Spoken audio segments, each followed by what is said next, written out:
Hello, I have a question here from Alan P97. How do I brand a product? So he has an idea, or they have an idea. Um, they're curious of where to start. They have this idea of every few months having a different theme where people can buy items, and then they're curious of how to make those items, like branded things. Um, yeah. So, my first thing is to say is that 90% of ideas are worthless. The only idea that comes to mind that was actually unique and valuable on its own was Uber slash ride sharing. That was an idea that if you said it, someone would steal it or copy it, which people did. And I don't even know if Uber was the first one to come up with it. Um, Other than that, I can't think of another idea that if you would tell someone, they would steal it. So I used to think this way, but it's really execution. I'm not gonna, you could have told me your idea, and I would not have the incentive to copy you. I have my own things. I'm passionate about my own projects, so I doubt many people will copy you. And I say that because to make it's easier to work with people if you're able to communicate your idea and share your vision. So now, when I meet with people, I'm like, here's all my ideas.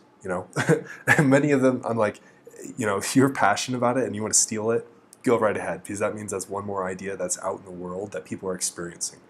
So that's my philosophy of ideas. So having said that, the first thing you want to do is you want to ask people, find what they want. So find your target audience. Who is it? Is it people similar to you in age? Is it people of the same gender, same lifestyle, or a different lifestyle, different gender, different age? So find those people that your target audience. Ask them, how do they shop online? What do they look for? What do they want? What do they wish was better? What are the problems that they have now? Don't ask them how much they would pay for something. Would they use your product? Don't ask them questions like that, because you're going to get a false response. But you really want to ask non-yes or no questions where they can really elaborate and explain what makes them happy, their pains with current products, things like that. When you were kind of hinting at your idea, it made me really think of Tuesday Morning. Tuesday Morning is a retail shop that would have new inventory every Tuesday morning, and it was sort of built around like stay-at-home moms or you know families where the mother or one of the where the mother didn't have to work, so they could shop on Tuesday morning. And it became really popular that people would be waiting outside its doors, ready to open the doors to see what would happen, what would their new products would be on that Tuesday morning. And it sort of built a community of these moms that would get coffee together and they would go shop a Tuesday morning. So it made me think of your idea. The reason why that's important is that they really built an extremely around this whole idea of having new inventory every Tuesday morning, and the name of the shop, Tuesday Morning. Okay, so consider so with your idea, something to consider is your audience attention and the asks. If you are having a new theme every month, that is a lot of asks. You're basically asking your audience every month, hey, shop at my store, shop at my store.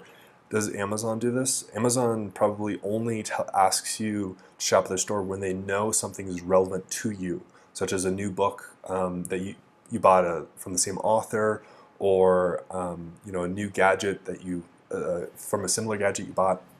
So keep in mind, have a smaller amount of asks, and have a trigger in people's mind. The Tuesday Morning store worked also because people would have that trigger of, oh, Tuesday morning, yeah, I need to go. So maybe if you really want to do this, have your name have a trigger in it, like maybe first of the month, something like that. So people think, oh yeah, first of the month, oh, maybe I should go check out that store, they have new stuff.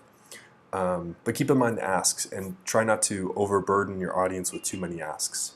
Hey, keep on shopping my store. Don't go crazy with that. So do whatever you want to do, but I've learned that physical products are really hard. So right now I'm staying away from them. It might change in the future, but right now I'm not.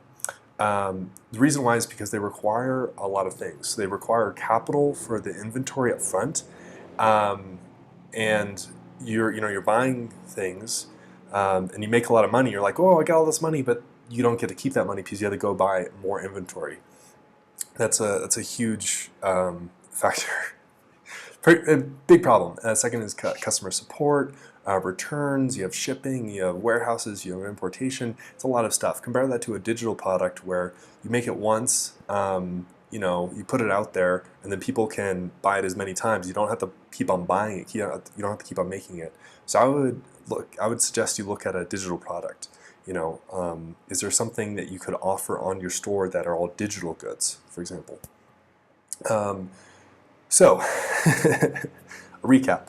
Find what people want, and then build a community and experience around it, preferably using a trigger, like Tuesday morning or first of the month, and then make sure that you can deliver. Whether that's a physical product, make sure it's sustainable in the long run, that you can continuously deliver those goods, or a digital product, which is a little bit easier. I wish you